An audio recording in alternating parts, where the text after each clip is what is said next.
It's time for Comeback Sports with Brandon, the Coach Perry, and Pat, the shot caller Flaherty. Here we go.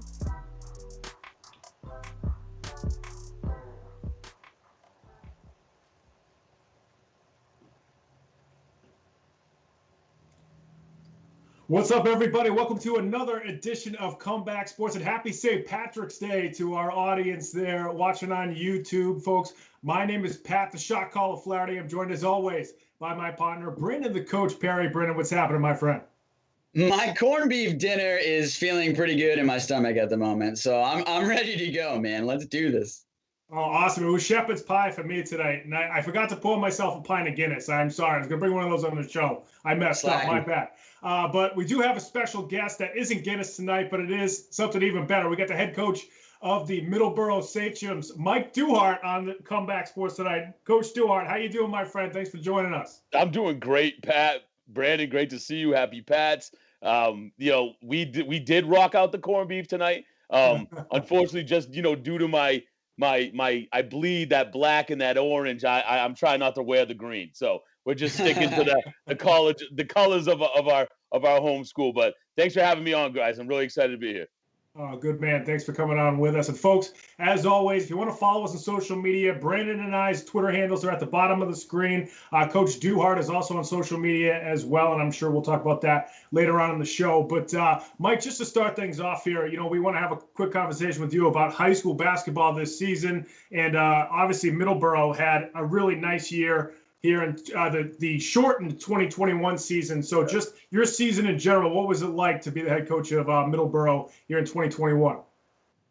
Well, listen, yeah, it was great. And the boys were amazing. And the idea of the protocols and the standards that were set by the state, which in my opinion, were really reasonable. I think as far as a coach, we just want to be out there. Right. So we'll do anything it takes. So we'll, if it's double masks or we're separating, I really have to give a lot of love and attention to our administration. I know that not every school had the opportunity to play. I know they're super invested in the mental health of our student athletes.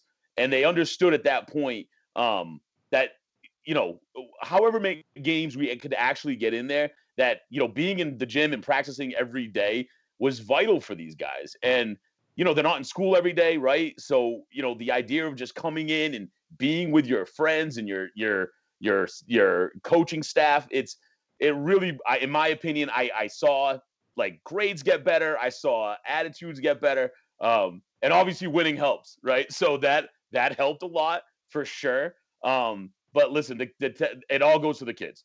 It was tough and they battled. And I'll tell you, there's something to be said about when adversity gets the highest, where do you stand, right? And that's a great litmus test for our kids.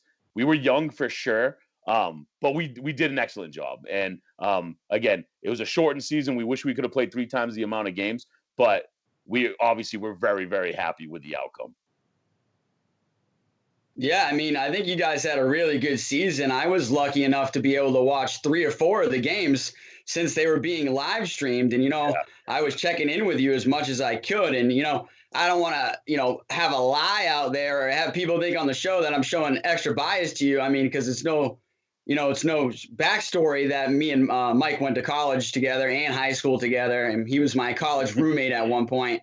So I pretty much love everything this guy does, but it was really fun getting to see him coach this team, and they had such a great season. And I know my favorite game that I got to watch was your matchup against Randolph there. That was a really back and forth contest where your boys just came out and they played tough down the stretch, and you guys got that W.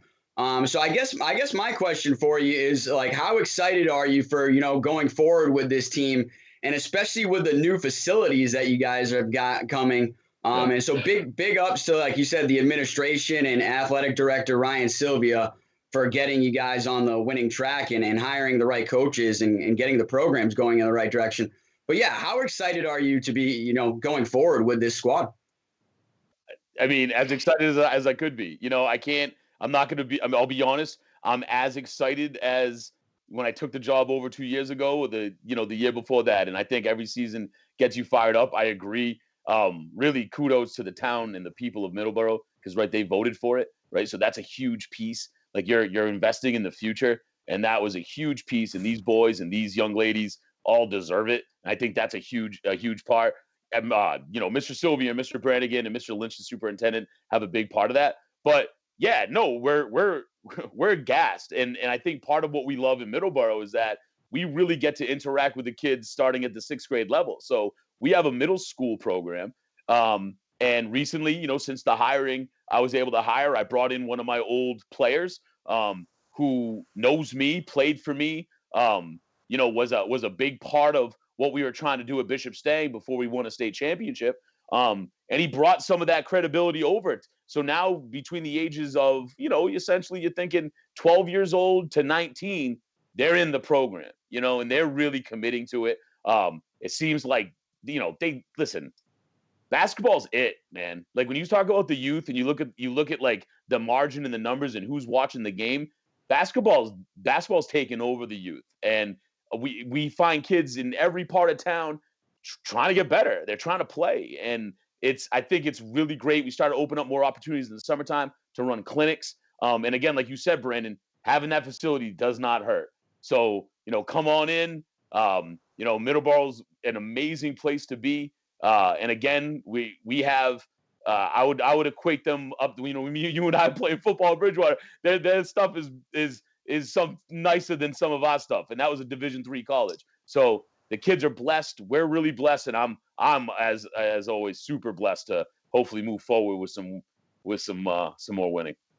Yeah, I know the next couple of seasons that you're really looking forward to, especially because hopefully we'll have the pandemic under control. It'll be more normal, in the next couple of seasons. But just going back to 2021, Mike, what was the toughest part about being a coach this year? I know the schedule's condensed. Yeah. I'm guessing you had a lot less practice time. You have obviously less games, and obviously we got to deal with snow here in Massachusetts too. You got postponements and stuff. So what was the toughest part about 2021? Yeah, it's funny you say that, because we were talking about that probably like Halloween. We're talking about, we have all this going, and then we still could have snow. But hey, listen, God bless America. Snow was okay this year. Honestly, I think the biggest thing would be just the opportunities for my seniors. And I'm being selfish for their end. I have a couple of young men that really got an opportunity to showcase who they were this year. A kid who runner up to the player of the year, this young man, Wes James, plans on playing at Bridgewater next year, averaging 24 points a game, 13 rebounds, absolutely dominant, but just really didn't get an opportunity to show himself. And other seniors that, while they might have played the last couple of years, you guys know this is it. Like this is a lot of these guys, most of these guys, this is going to be their last real basketball. Let's say playing old man basketball with me and Coach Perry somewhere, but this is their last real opportunity to play real basketball. And, I got to give them a lot of credit. Even the kids, I probably kept maybe more kids on the varsity squad this year than I would have, but I kept 15 because I felt like every kid on that squad loved basketball. They needed something. They wanted to play. And listen, not one complaint. And, Brandon knows, he's coached a long time. It's hard to coach basketball at a high level and not have at least one upset kid. Like listen, it happens, right, Pat? Like, and that's a part of the game. And I say it to the boys all the time. There's a reason why there's only 12 kids. It's the hardest team in the school to make. There's no doubt, right? So and there's no disrespect to any of the other teams. It's just the roster level. How many can you actually keep? And that was really nice, Pat. Like the state allowed us to bring 15 kids, and that was huge. So I know there's a handful of young men that we kept and that were a huge part of our squad that brought it every day in practice. And obviously they knew they were probably not going to get the minutes at game time. But again, in a normal season, they're probably getting a little bit of run. They're probably getting some of that. But because we're so tight, we only had 6 regular season games. And again, like you said, COVID is rampant. We lost, we lost one of our second prolific scorer come the tournament because of COVID, and it is what it is, right? You show up, it's next man up, and hope to God we can make up some of that scoring. We unfortunately did not. But again, I'm not putting it on that young man. He's a special young man. He'll be back with us next year. I don't want to mention him by name, but he's a good heck of a player. We can't wait to see what's going to happen next year. Quickly, before we switch topics to the NBA, Coach Duarte, I know that mantle's getting stacked back there. I mean, you got a state championship ring with Bishop Stang, and then now you've got a Coach of the Year award with Middleboro. I mean, things are really looking up over at the Duarte house. Well, for now, the Duarte household is actually in quarantine, but I appreciate you throwing that out there. But listen, Brandon, I said this to the boys when we found out, and that it was an honor. I love it. That's great. But was I worse of a coach last year when we didn't win as much? So those sorts of things in my opinion, aren't huge. The reason why I get recognized was because the boys performed on the court, and everything goes to them. The school and the homework and the practice times and sometimes late and sometimes canceled, and the extended quarantines, and they were amazing. So anything I earned goes 100% to them. They're the absolute best. No, I mean, you deserve some credit too. You've been there. You've changed the program. You've got these kids on the right track. I know if we had one of your boys on here, they'd be giving you some credit too. But I'm a huge Sachem fan, and I'll be looking forward to seeing what this team can do in the future. But let's switch some gears up to some NBA. Let's switch some gears up to some NBA in the second half of the NBA season. And what are you thinking? Hey, Mike, who's your team to watch in the NBA? What players are you looking to watch, going down the stretch here in the NBA season? Well, I mean, who doesn't love the Nets right now? Like I said, I mean, I'm hard to press. I know you guys threw me a bone here, and I'm really lucky. I got a buddy of mine who's got season Celtics tickets, so we're already booked up to go back for our first game in San Antonio. And I'm bleeding, green maybe for that one night, but then I leave, I take it off. But I think the Celtics have a great chance, but they need to make a move, and it's not what they got is not enough. And I'm a proponent of a big man. Like if they go get Vucevic, I'll be okay. Like I've liked him for a long time. You stumble by him when you're playing NBA 2K, and you're like, man, this dude can play, and he can. And Vucevic is legit. He's a triple threat guy. Can play defense, can protect the rim, and can score from the wing. And that would be huge. Like, don't get me wrong. You want to get another wing player, fine. But I think if the Celtics have any opportunity to move by the Nets in the East, I'm not sold on Milwaukee. I'm not sure about you guys, but I can't pick against the Nets right now. I mean, it's the Nets and Nets in the field, I suppose. But I guess LeBron when we make it to the championship. Yeah, the Nets obviously look stacked. Even with Kevin Durant out, they still look awesome. But that's the big thing for me in the second half of the NBA too, is you got a lot of stars that are still sitting out right now. You got Durant, you got Anthony Davis, and now you got Joel Embiid, who's going to be out for a little while. And, they just said, the Lakers just said Davis is going to be out for a few more weeks. We thought he was going to come back pretty soon. You do have some guys coming back, Christian Wood and some other players right now, but you got to wonder the health of Durant, the health of Davis, and the health of, some of these other players that have been out for a while, and Embiid, especially, like, going down the stretch. Number one, are they going to be healthy? And then number two, what are they going to be like when they do come back? I think that's a big story that team's got to figure out. You know what? The guy I'm looking at is Dame Lillard. Dame Lillard, it's about to be Dame time up in here. About to be Dame time because he is the man. He's about to turn it on the second half of this season. And with CJ McCollum coming back off the injury, I'm telling you, look out for this Blazers team. But I got to agree with Coach Duarte. LeBron James is going to have something to say. He always does. He will be in the playoffs. Anthony Davis gets healthy. The Lakers will be there. But, yeah, the Nets team looking pretty dangerous right now. They're going to be the team to beat in the East. So, I don't know. We got to see. I hope the Celtics team can make a run. But, yeah, they need a big man. They need a big man bad. Yeah, no question. I hope a big man is the next piece that they try to pick up. Although Robert Williams is looking good right now. He's been playing well for them. I know he needs more time on the floor, but he's been looking pretty good. But now we're going to go to our third topic, and obviously it's March Madness. What the heck else is everybody talking about besides NFL free agency, especially here in New England. But we're going to talk March Madness right now, and we've all been looking at our brackets and trying to figure out this season because, like your high school basketball season, Mike, March Madness is going to be crazy because of COVID and traveling, and we've already seen it affect some of these teams. So I think what we're going to do, and our producer, Ben Kudo was talking about it before, we're going to go to the different regions just to see who we had in the Final Four for each region. So I think we're going to start with the West, all the way up there at the top left, exactly. And for this region, for me, guys, I'm just picking Gonzaga. I don't see why you don't pick Gonzaga here. I know Gonzaga hasn't won the national title, but they've been so consistently dominant all season long. Jalen Suggs is a stud. And they just have, I think, the most complete team, offensively, defensively, shooting, athletic, a little bit of size. Gonzaga's the team for me in this region, and I don't see how you can't pick them.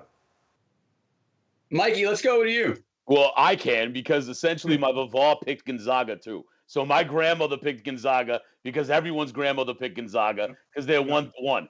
I don't trust Gonzaga more than a wet paper bag that I'm leaving from Shaw's. I cannot deal with Gonzaga. I can't. I just can't. Like they're loaded, but they play St. Mary's, and they're always they're always one, but they never do anything. So listen, I got Iowa. I've been on that Iowa train since day one. My boys, my basketball boys, if they were here, they can absolutely talk about it. I literally ran a practice of just doing up and down wing screens and then sealing and closing like Iowa does, because everything they do is 100% fundamentally sound. Now, listen, you might say their schedule is what it. But it's I still got them. And side note, I know we're not doing, but I still sneaky Oregon.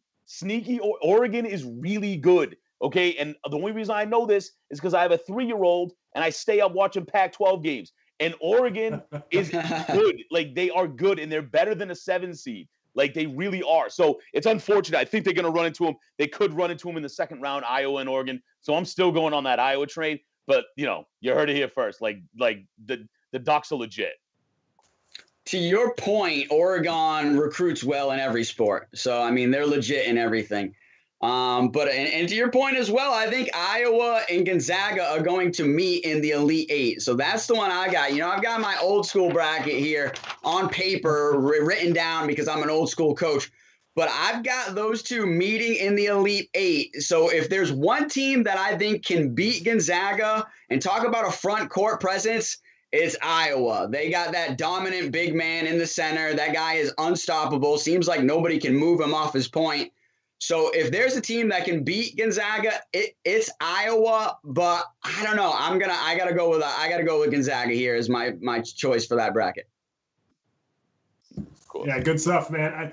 Brendan, that's a smart pick, buddy. That's a smart pick. Right. Let's go to the next region, Ben, when you have a second. And I know, I think of all the other regions, these are some of the tougher ones to pick. But I know the big pick in this region, I think this is the region that might have the most kind of different teams that could be in it. But I have Ohio State in this region just because I think their path is not that difficult to get to the Final Four compared to some of the other teams in the other brackets. So I'm picking Ohio State. I think they got their tough losses out of the way already too. I know they were struggled down the stretch. I think they lost 4 straight towards the end of the season, but I think they got that out of the way. They're going to head not a far commute over to Indianapolis, and they can just do their thing in the tournament. Yeah, Mikey, yeah. Again, I'm hesitant, and I know I'll probably throw a curveball at Benjamin, and I'm sorry about that, buddy, because I was on the fence about this anyway. And the obvious pick would be Baylor. They're defensively dominant, and they have the ability to shoot the 3. But listen, it's gonna be Villanova. That's who it's gonna be. It's gonna be Villanova because they out of this bracket. And Pat, you are right. This is in my opinion, definitely a pick 'em toss 'em bracket. You know what they got? The best coach in the bracket. All right. And they're tested. They've been there. They know what to do. And not to mention they play in a really difficult conference. So we can't look at schedule. We can't look at end of season records right now. Pat, you just mentioned it.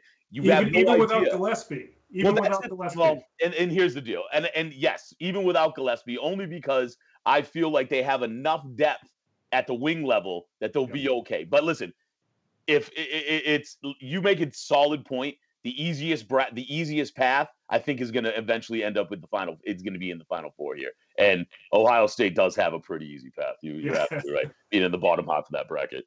Right. I think this is probably one of the easier parts of the bracket. So the selection committee kind of put a dud here, to be honest. I know some of these teams are loving it because it is going to be an easy path to the championship. But I've got Nova. Going here too. It's great minds think alike. And I'm going with the coaching too and the program history. And Nova knows how to win. They've been there before. They've come out of a bracket being the sleeper and gotten deep there before. I think they're going to upset a couple of teams. I've got them upsetting Baylor. I'm sure the Bears don't like hearing that, but I've got them upsetting Baylor on their way to the Elite Eight. And so I've got Nova going kind of far, and they're kind of my sleeper. They're my Cinderella. So let's put that shoe on right now because that's my pick. Nova's my Cinderella. Good stuff, man. Changing my pick to Villanova. No, I'm just kidding.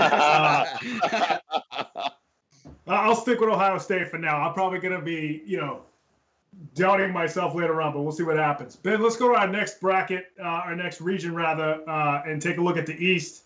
And for me, guys, this is a little bit of an upset pick for me, but I really like this team. Even though they struggled in the conference tournament with turnovers, I have Florida State going to the Final Four out of this bracket. They're always that long, athletic team that can fly up and down the floor, but they've never been able to shoot, except for this year. They're shooting well from three, super athletic.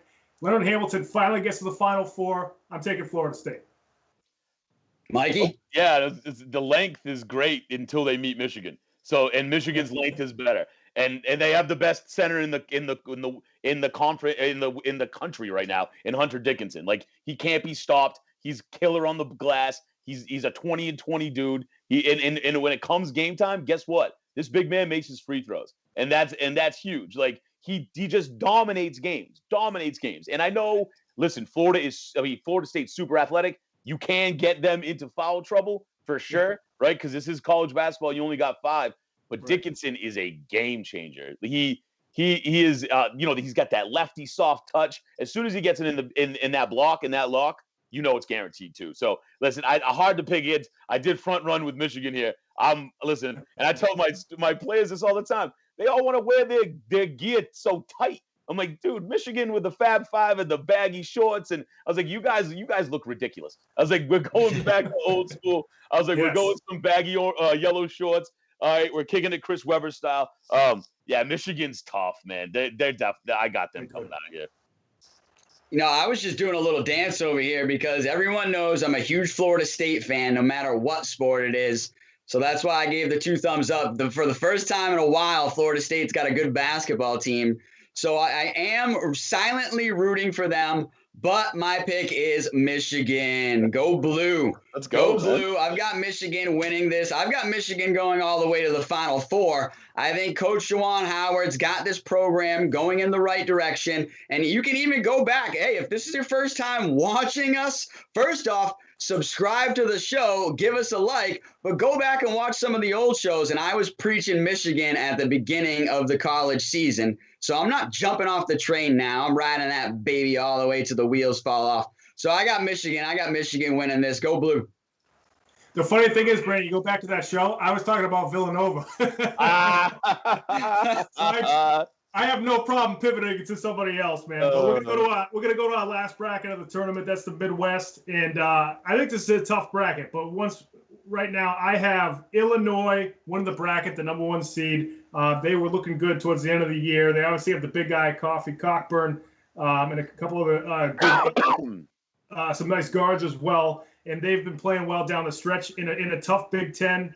I think Illinois has been playing really well towards the end of the season. Sometimes you just got to carry that momentum into the tournament. I think they're going to do that, and I think they're going to make the Final Four.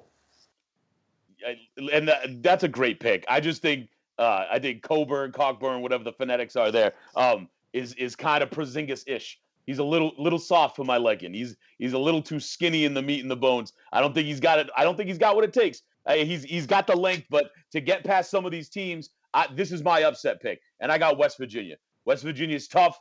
They play in a good conference. It is. I really love Bruce Pearl. Like, he reminds me of myself.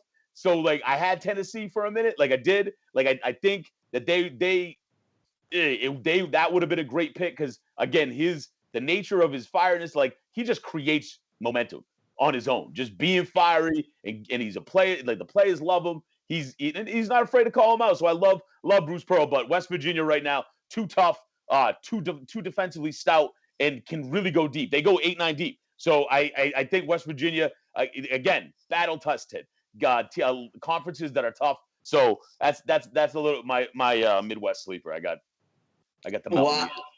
The Mountaineers, baby. Mountaineers. I gotta say this. I mean, anytime if you're getting compared to Porzingis, then you're doing a pretty good job. All right. So if the kid's getting compared to Porzingis, he's all right.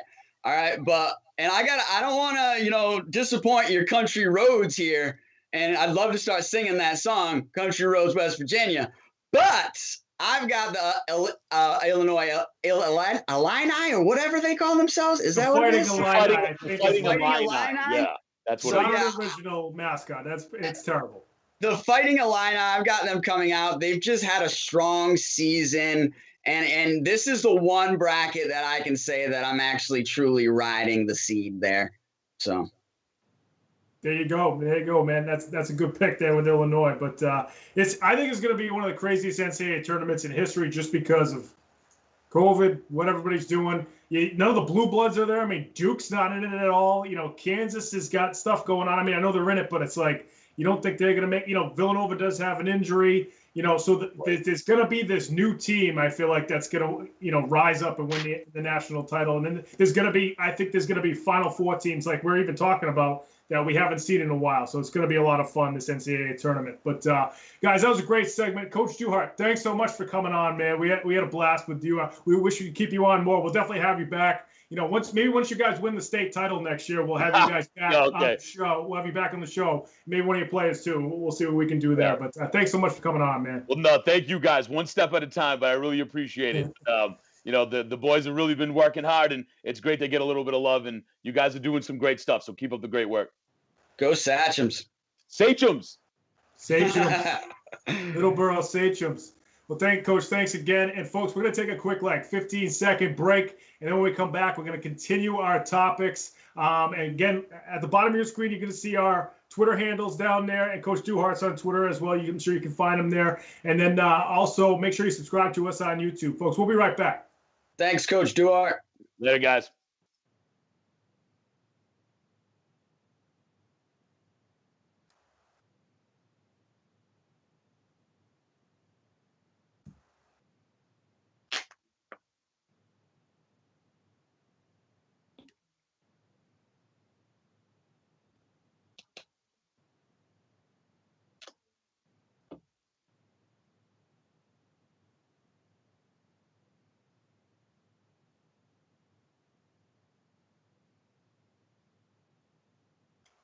Welcome back, folks, on Comeback Sports.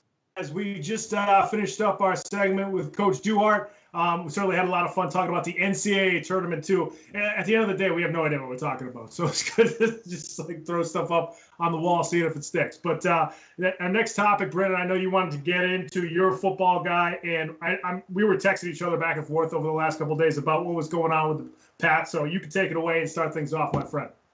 I mean, I still call this the Patriots free agent frenzy because they just went out and picked up a ton of players, more than any other NFL team has at this point.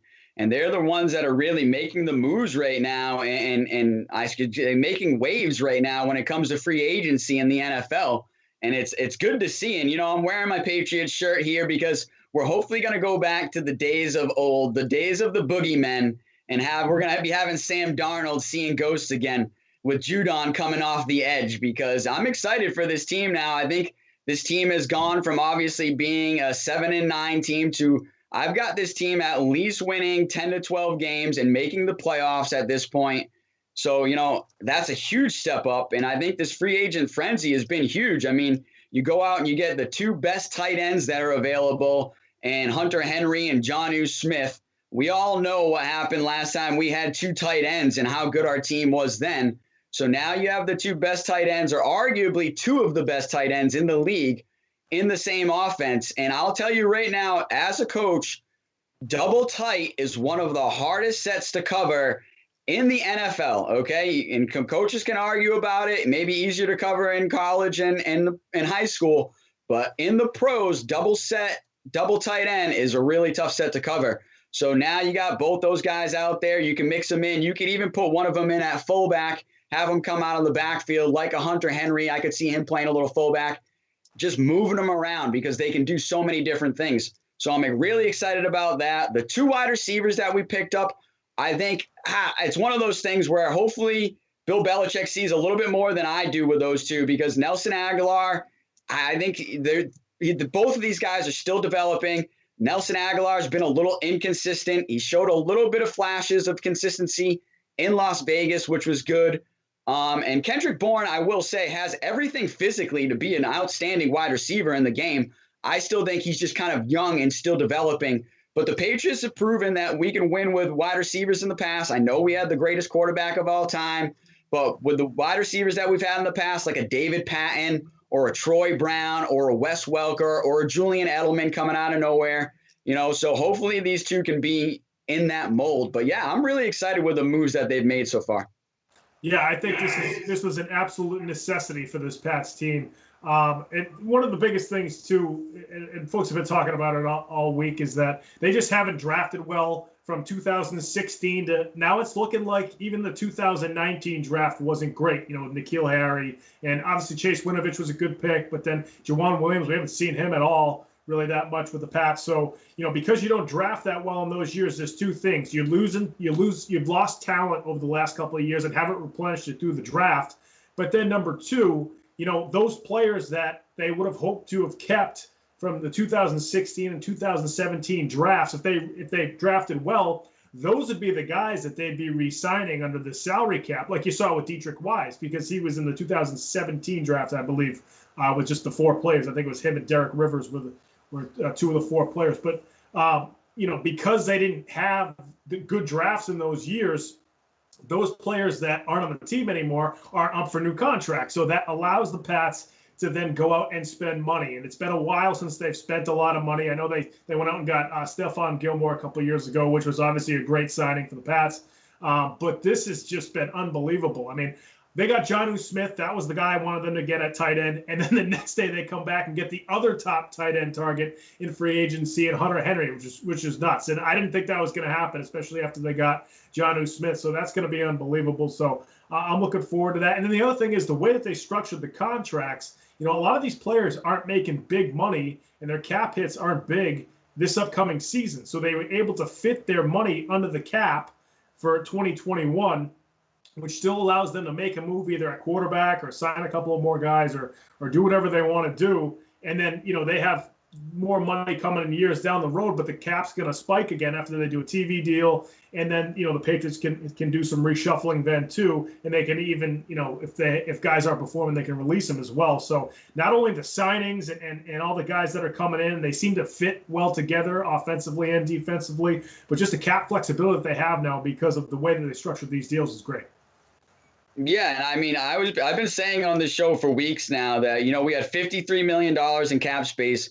We had the 4th most in the league to spend. And I've been telling everybody, if they didn't spend any money, then it would just show that they didn't want to win. And they just didn't want to attempt to win when you have that much money.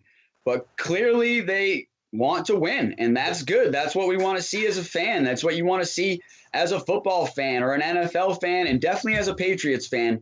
They've clearly gone out, they've invested some money, and they've showed that they want to try to win, get back in the playoffs, and get back in the conversation, that's all we want. I don't know if this is a Super Bowl roster, and that can be a debate maybe once the season starts. But, and there's still arguments out there that they might be going after Leonard Fournette and still be trying to bring back James White. So there could be some other pieces that get added in here over these next few weeks. No question. I think, over the last couple of years too, most of their players were complementary players. They had guys that were solid players and good role players, but needed to fit around talent. But when your whole team's like that, you don't have the guys that are game changers. Now you add these 2 tight ends. I think Judon is, we'll see what happens with him. He's been a guy that's been a good role player, which I think in the Patriots system, he might even, accelerate that role and be an even better player there. And then we'll see what happens with some of these receivers with the role that the Pats have for them. That might make a difference, especially with their speed and athleticism. But one of the things also about this, the free agent signing, which I think we'll get to our next topic with too, is how it affects either Cam Newton and the quarterback position overall with the Pats. And when you structure a team like this, where your 2 best players on offense are now your 2 tight ends, I think that helps Cam Newton in a couple of ways. One, if they are going to go with Cam as the starter, you mentioned the 2 tight end set and how difficult it is to cover. You see this with the Ravens over the past couple of years in Lamar Jackson, where there's a lot of plays where you can come out of that 2 tight end set. You're not sure if they're going to run or pass, and it's tough to load the box against a formation like that. But then you have guys that can come in and block, and you can run over teams. And the way the Pats, the Pats ran the ball well last year with Cam Newton, Damian Harris, they'll sprinkle in Sony Michel if he's still with the team. So they're going to have a good running game, and then they add the tight end element to it, and there's going to be more of a variety in their offensive sets and plays, and I think that's going to be huge for Cam. The other thing is, too, Cam has a tough time throwing the ball down the field, at least right now. So how do you help a quarterback who has a tough time throwing the ball down the field? You have guys that can go up the seam. You have tight ends that you can run, tight end screens. Jonnu Smith can run a tight end screen that can move them around the formation. And you can have guys that fit in those soft areas in the middle of the defense. That's going to be huge for Cam Newton or the rookie quarterback that they go up and draft this year. Depending on what they do at the quarterback position, they're probably not going to have a guy who can sling the ball over the field. So having 2 stud tight ends, I think, is going to help whoever is the starter in 2021.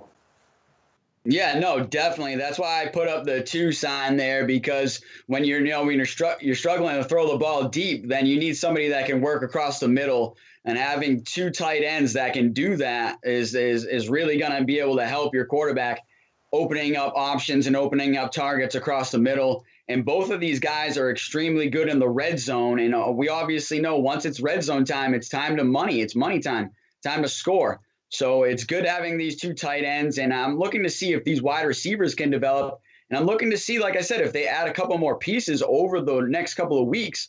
Hey, go after Antonio Brown. Why not? He's out there. I have a feeling he's going to go back to Tampa Bay, but go after Antonio Brown or another wide receiver. I would like to see them bring in at least 1 more wide receiver. If they brought in Leonard Fournette, I think that would be amazing. And I would like to see them bring back James White, because he is a Patriot through and through and is definitely a guy that has played well here and can play great in our system.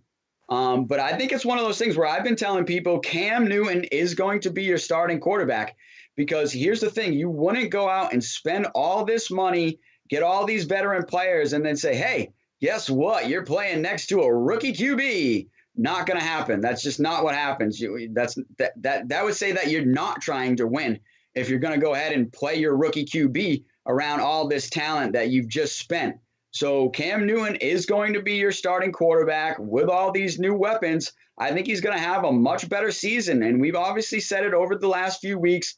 He didn't have anything. He did not have anybody to throw to last season. So I'm excited to see with the additions that we've put in, he now has some help. And, I'm not a huge Cam Newton fan, but I think he can get it done with the people that are around him now. And I think that's what he needed. He definitely needed some help. They've now acquired that help. So I think you're going to get to see Cam Newton give it another run. And that's not to say that they will not draft a quarterback with their number 15 overall.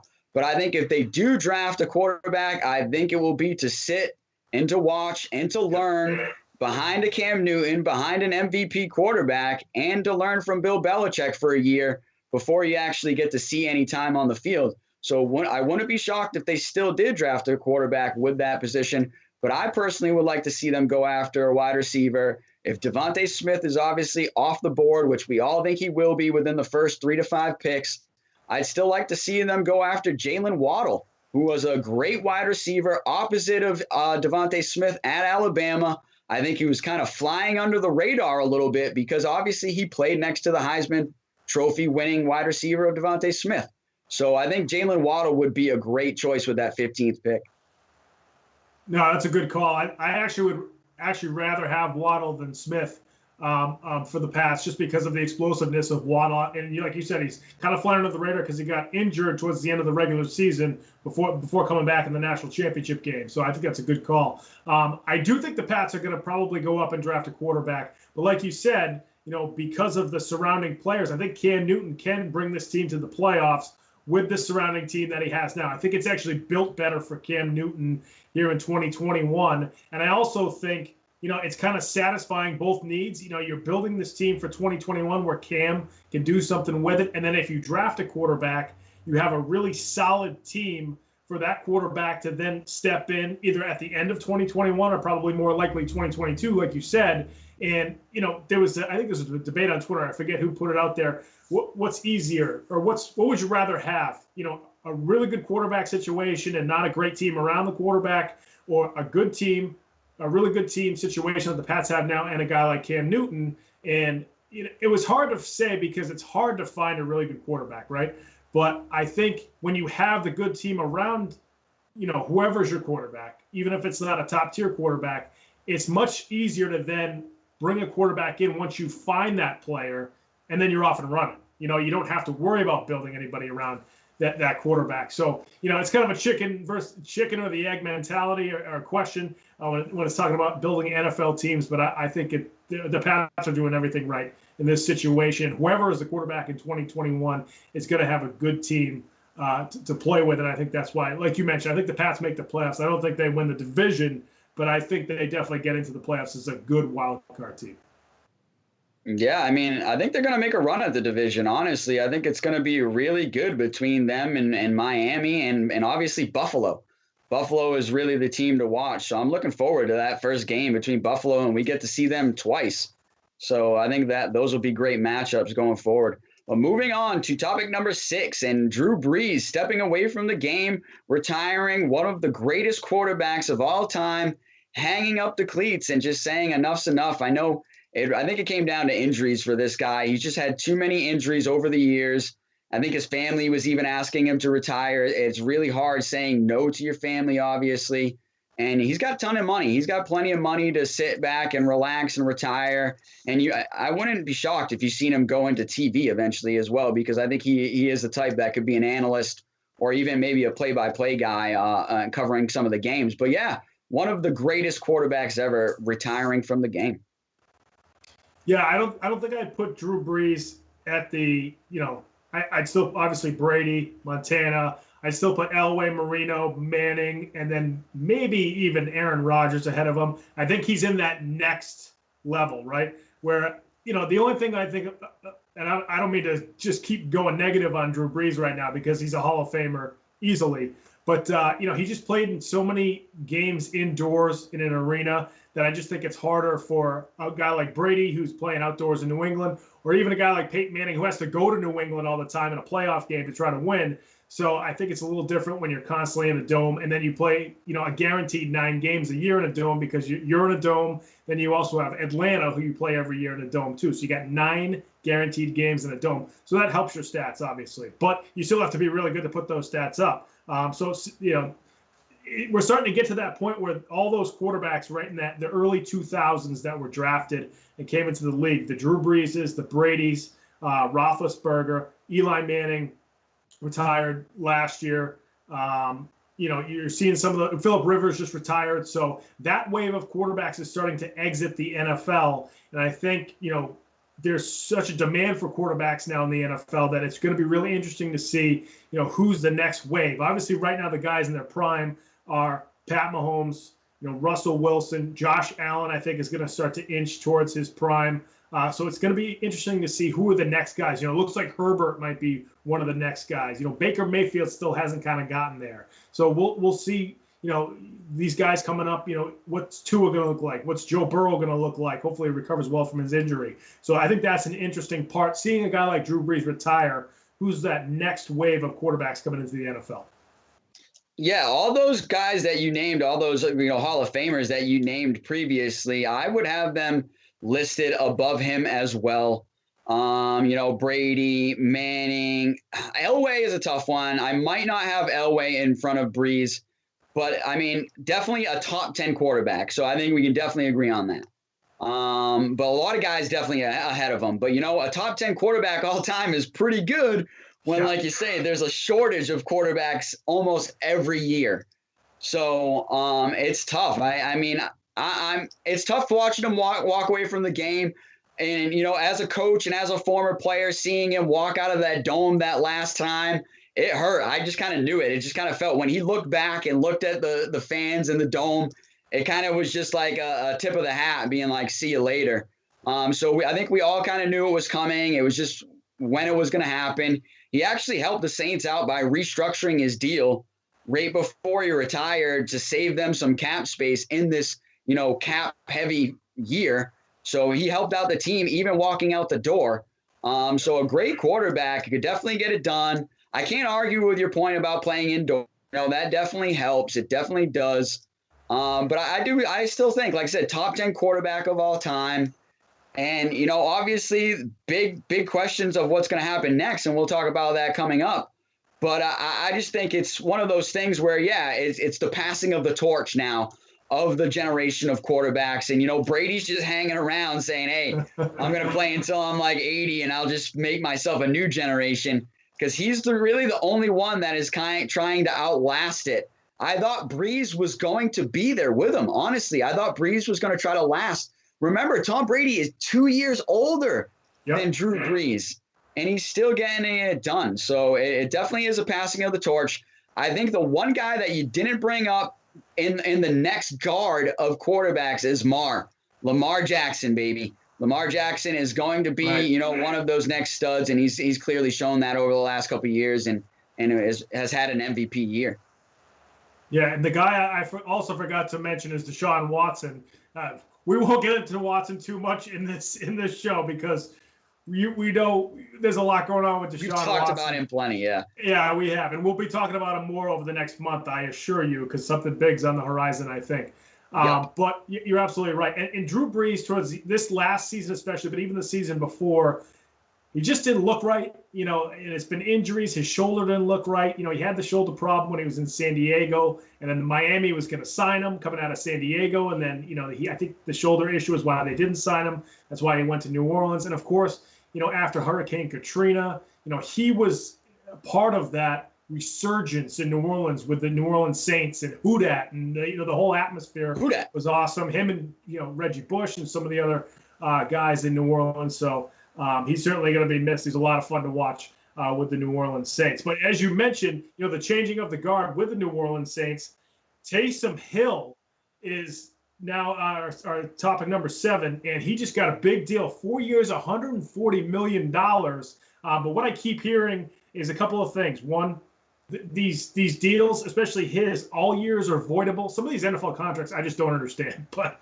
all 4 years are voidable. And then also by doing this way, he actually saved the Saints $7.5 million on the salary cap for 2021. So very interesting situation for the Saints quarterback position. Yeah, quickly before I move on to Taysom Hill, I think Drew Brees is one of those guys that chalk one up for the little guys. He was a little quarterback that proved he could get it done, and he put up Hall of Fame numbers, but he also bet on himself. Like you said, San Diego said, nah, man, that shoulder's done, and we don't even think you're going to have a career. And he said, I am going to have a career. I'm going to be a top 10 quarterback, and he went on to do it with the New Orleans Saints.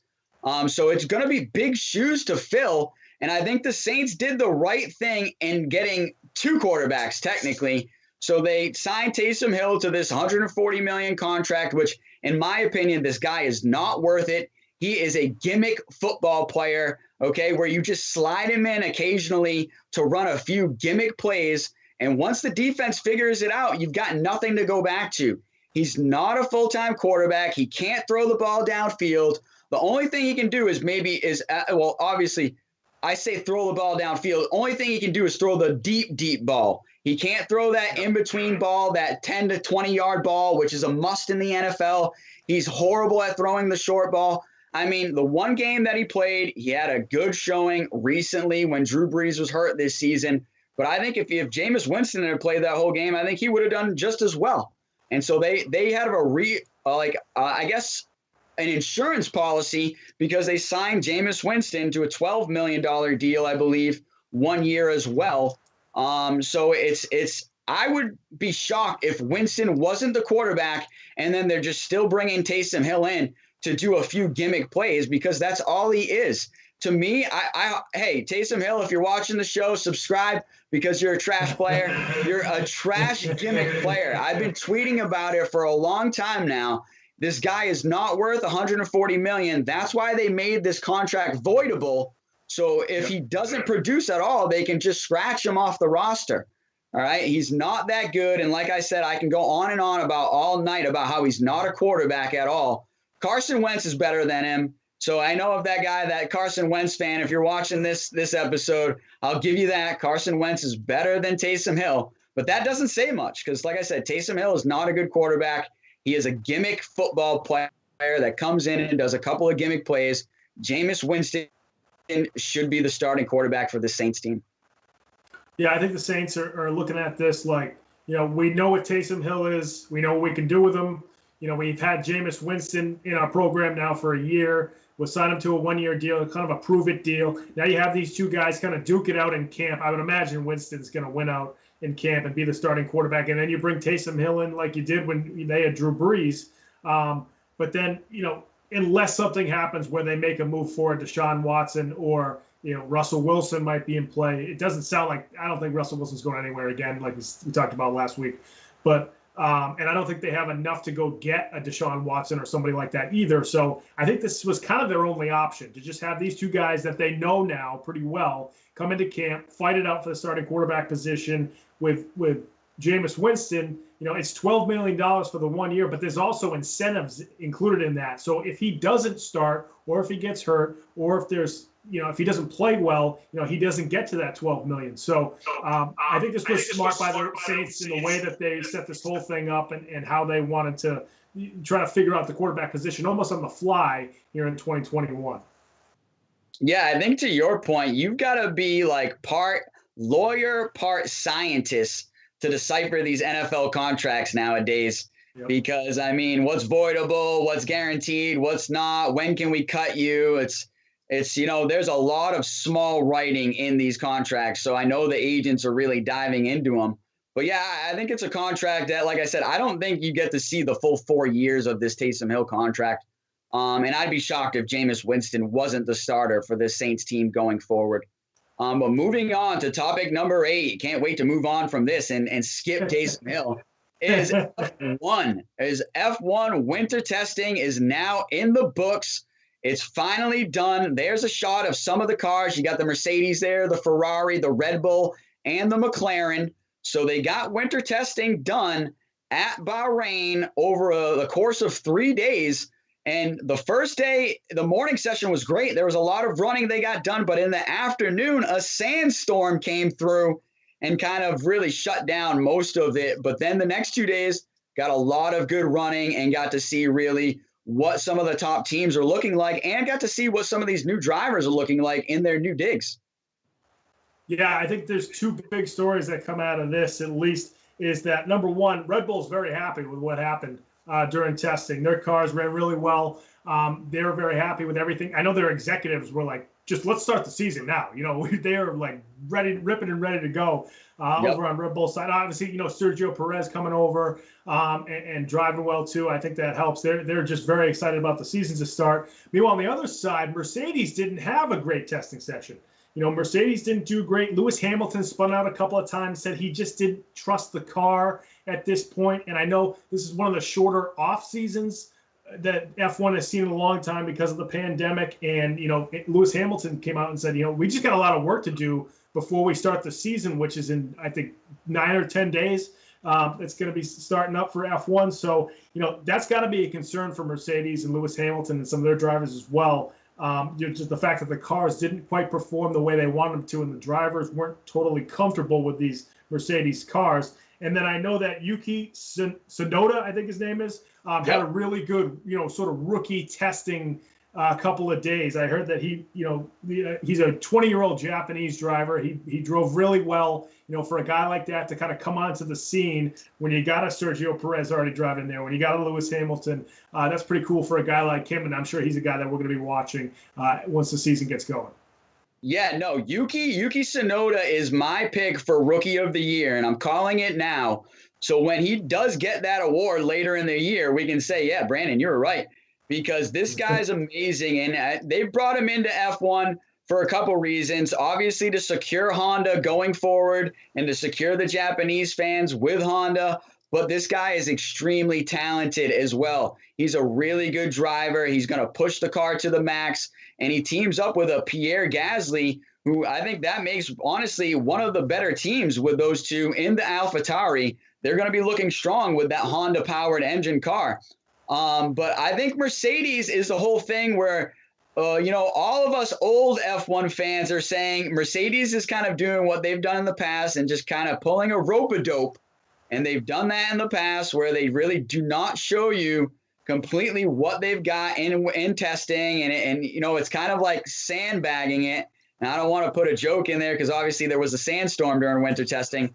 But, sandbagging it a little bit and not really showing exactly what the car can do. Where on the other hand, I feel like Red Bull was trying to push it to kind of see what is capable with their car, with this new Honda engine that they've built in-house, and with the new driver, Sergio Perez. So you got to see really a lot out of that Red Bull, and they are definitely going to be fighting and be at the front of the grid.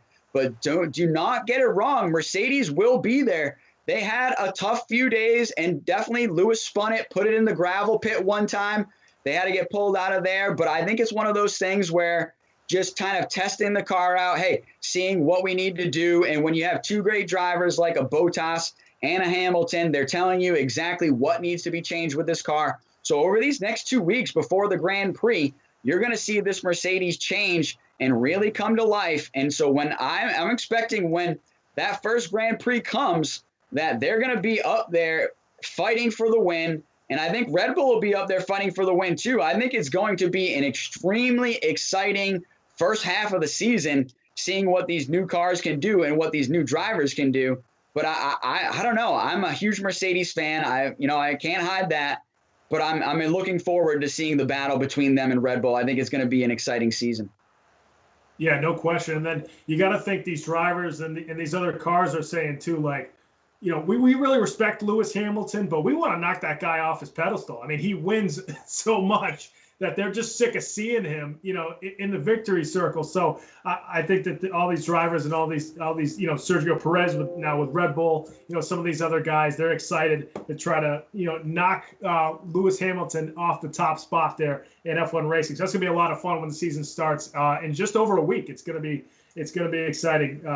Almost like a welcoming to spring too when F1 starts too. It's almost like spring training baseball, F1 racing. We'll be in the middle of March Madness. It's a lot of fun. But on the next topic too, topic number 9, we're going to switch back to the NBA for a little bit. But it's NBA players that are looking to be NBA and sports franchise owners. You brought up the topic, Brandon, about Kevin Garnett and the fact that he wanted to buy the Minnesota Timberwolves, and now we just see LeBron James, being now a part owner of the Fenway Sports Group, so being a part owner of Liverpool, and now also being a part owner of the Red Sox. So it's very interesting what these guys are trying to do. What do you think about first LeBron James, but then also Kevin Garnett, what he was trying to do?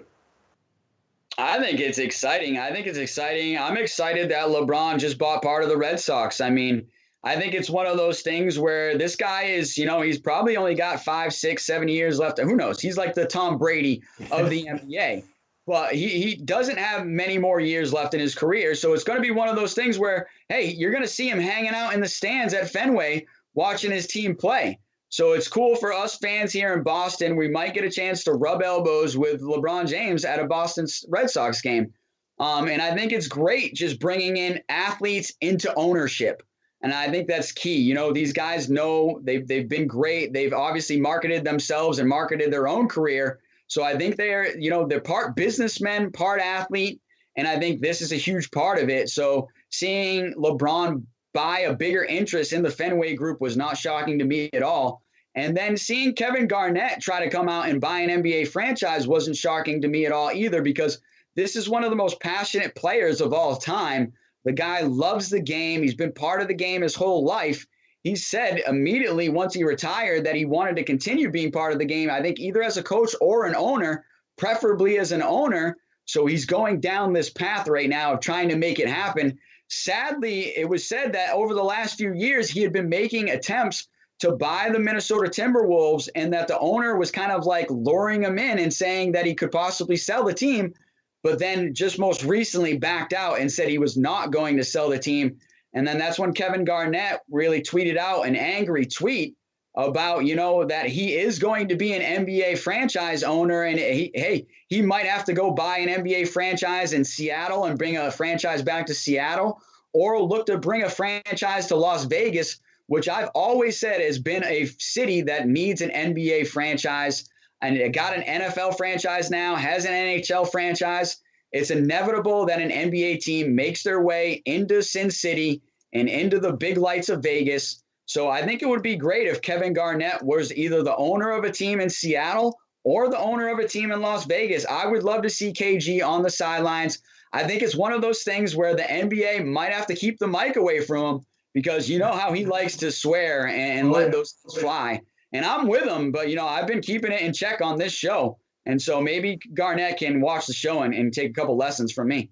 Yes, Kevin Garnett, if you're watching right now, make sure you subscribe to Comeback Sports on YouTube. Give it a subscription. You're going to love it because we're talking you up right now. You can also follow us on Twitter because our Twitter handles are at the bottom of the screen. But, yeah, I think both of these things, it's obviously not good that Garnett wasn't able to at least buy or be part owner of the Minnesota Timberwolves. We do have to remember, I think, that some of these guys don't have the money. They have so much money, but they don't have owner money quite yet. Like some of these guys just don't. That, Michael Jordan does because of Jordan Brand and all that kind of stuff. I think LeBron's going to get there. And I think one thing with LeBron being a part owner of, in the Fenway Sports Group ownership is that, number one, it just, not that he needed more cachet for buying an NBA franchise, but this certainly helps because now he's involved in the ownership boardroom type of stuff where it's not just about the sport. It's not just about basketball. It's about, with the Red Sox, some of their biggest moves are about Fenway Park. Or, they do stuff with Liverpool where they have to make decisions about Liverpool. He's going to be a part of that now. So that's going to give him so much experience, and he's going to rub elbows in those circles of ownership, with the Premier League, with MLB, with, that he was probably rubbing elbows with a little bit, but it's even going to be more so now that he's in that ownership sort of realm. And then the other thing is he's going to start growing his financial portfolio because he's a part owner of the Red Sox, of Liverpool. That's going to make him money. So as he continues to own pieces of these franchises, that's going to, he's going to acquire more money on top of his basketball salary, his endorsements, everything like that. And he's then going to be set up to buy an NBA franchise once he retires, like you were saying. So I think this is huge for LeBron and pretty cool for the Red Sox. I mean, people were talking about how the fact that he's been a Yankees fan, he's worn the Yankees hats. I mean, whatever. I mean, we saw Tom Brady wear a Yankees hat. That didn't change the way we felt about him. And, even though LeBron was a playoff opponent with the Celtics and stuff, and I certainly rooted against him when he went up against the Celtics. This is really cool that he's part owner with the Red Sox, so it's very interesting. And then with Garnett, I hope he is able to become an NBA owner, just because of, like you said, the passion that he brings to the game. I think it would be a lot of fun. I think it's one of those things where, like I said, I love seeing athletes become owners. And I'd like to see more going forward. And I think it's one of those things where Michael Jordan really led the way here. He led the way. And, obviously, like you said, had the Jordan brand blow up. So he had plenty of capital to be able to play with. And his name brings so much capital that he was able to go out and make a play for the Hornets. And it's great seeing him on the sideline. It's great seeing him in ownership. And I think it just helps the game. And I think Kevin Garnett being an owner would be the same thing. It would help the game. And then with LeBron James, hopefully he's going to switch that hat out. Hopefully he's going to switch that hat out soon and put on a Boston Red Sox hat because now he's part owner. I don't think we want to see that NY hat anymore. I mean, I personally don't. So, LeBron put on a Boston Red Sox hat at this point and move forward and enjoy it. But let's move on to topic 10. And Marvis Marvin Hagler passing, unfortunately. A Brockton native, which is amazing. You know, a local guy here, a local legend, but really a boxer that, you know, came from one of the greatest generations of boxing, to be honest. Absolutely. Now, Marvin, I had to look this up. Marvin was actually born in Newark, New Jersey, but grew up in Brockton. I mean, we could take credit for him. He is a Brockton guy. So, yeah, it sucks to lose a guy like him. Only 66. And to lose a guy at that age is unfortunate. I don't remember seeing him you know, you see, unfortunately, some of these boxers really struggle with even speaking because of the head injuries and all that kind of thing. You know, so I don't remember seeing Marvin have that, you know, over the last few years. We haven't seen him a lot. I know he lives up in New Hampshire. I think he was over in Italy for a while, you know, and he was making movies and things like that. So I don't think he had the brain injuries from what I remember that other boxers had, probably because he was beating the hell out of everybody. Marvelous Marvin Hagler was awesome. I mean, you know, we're too young to remember watching his fights live. I was born in '84, right in the middle of his reign as middleweight champion.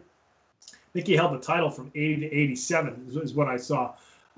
But just being a Massachusetts sports fan, he was part of the culture, right? In the mid-'80s, the Celtics were huge because they were so good with Bird and the Big Three. The Red Sox, they had that '86 team that obviously they lost the World Series. We don't have to get into that. But they were good in the '80s. The Bruins were good in the '80s. They had Ray Bork and Cam Neely was coming along. And then you also had Marvin Hagler, who had fights at the Boston Garden, which was, I think, you know, unheard of before them, these massive fights when boxing really mattered. You know, the 60s and 70s were huge for boxing. And in the 80s, boxing was awesome, too, because you had these middleweights like Hagler and Roberto Duran and Sugar Ray Leonard. And then you had, you know, in the heavyweight division, Mike Tyson was coming up. And boxing was awesome in the 80s. And then I think in the 90s, it started to kind of fizzle out, you know, especially towards the end of the 90s. So this was sort of the last great decade of boxing. And Marvin Hagler was a huge part of that. So I even went back on YouTube over the last 2 days to just check out some of his fights, especially the Hearns fight. You know, it was only 3 rounds, but it was one of the greatest 3 rounds I've ever seen in boxing. Just the way that, you know, those guys were just relentless. So it certainly sucks to see Hagler, you know, unfortunately passed away over the last couple of days. But, you know, I'm hoping there's a Marvin Hagler documentary coming up. Maybe now that he's passed away, there's going to be one done, because I think it'd be so great to see. Yeah, no, he definitely deserves one. Like I said, a legend in the boxing game and a local legend here. I'd love to see Brockton do something too. I'd love to see Brockton put up a statue. And, you know, Brockton claims it's, you know, the big with Rocky Marciano. I would argue that Hagler was better than Marciano. So maybe you need to change that stadium name from Marciano Stadium to Hagler Stadium. And for any of the fans, go and look at that Hagler-Hearns fight. I mean, Hagler versus Hearns was literally like one of the epic throwdowns of all time. Everybody knows that. So if you haven't seen that, I said pull it up on YouTube and go watch that, because that's one of the best fights of all time, where you got just 2 heavyweights, or you know, they weren't even heavyweights, but acting like heavyweights, just getting in there and just brawling it out. And so, like I said, this was the golden era of boxing. And like you said, you brought up, you know, like we got Hagler, Hearns, Sugar Ray Leonard, Tyson. Oh, man, so many great boxers, so many great matchups. Roberto Duran. I mean, just so many great boxers in that era and in that time. And sadly, we're starting to see them pass away. And he was only 66 years old, so really not that old, still pretty young. But sadly passed away. But I'm hoping, like I said, hopefully the city will do something to honor him going forward. But like I said, one of the greatest boxers of all time, and from one of the greatest generations of boxing of all time. Yeah, you were mentioning the fight with Hearns and, you know, the middleweights just going at it right away. You know, we've seen over the last decade or so, you know, whenever boxing is trying to hype up a middleweight or a light heavyweight or one of these fights, you know, you go back and look at like Pacquiao versus Mayweather, and they're, you know, we've talked about it before, Mayweather's such a technical boxer where he, you know, he's more of a defensive fighter. So it's just not fun to watch, you know, and especially the first few rounds, the fighters just kind of dance around each other. And then you go back and you watch Hagler Hearns, and they just came out swinging right away. in the middleweights, and it was awesome, and it was entertaining, and it's just so different now in boxing. I really wish we'd go back to that era of the 80s, but obviously the 70s were unbelievable, and the 60s were great as well. But the 80s was an awesome time for boxing as well. You had HBO coming up doing all these fights and everything too. So unfortunately, it's not like that anymore. And we're certainly going to miss Marvin Hagler. Like I said, I hope there's a great documentary that comes out for Marvin. And I think you're right. I think there's going to be something in Brockton. They'll think of something out there, especially once the pandemic's over. We keep saying that about everything, but I think they're going to try to have something, I would imagine, where you might even have, Hagler Marciano Stadium, or the two boxing statues looking at each other like that would be really cool. So I think that's going to be something that Brockton's got to have on the horizon. So hopefully the town of Brockton does that pretty soon. But folks, that's all the time we have for Comeback Sports this week. Again, we want to thank Coach Mike Duhart for coming on. He was great. That was a lot of fun, not just talking about his team, which was great, and hearing about high school basketball during COVID and the pandemic and everything, but also going over March Madness. It's awesome to have you two coaches talking about the brackets and everything like that. So that was a fun segment. And our producer, Ben Kudo, has been working his tail off behind the scenes. It's a lot of work to get a third guest into this show, so he's doing a fantastic job as well. So folks, remember, our Twitter handles are at the bottom of the screen. Make sure you subscribe to Comeback Sports on YouTube. Happy St. Patrick's Day, everybody. We'll see you next time here on Comeback Sports. Have a good one.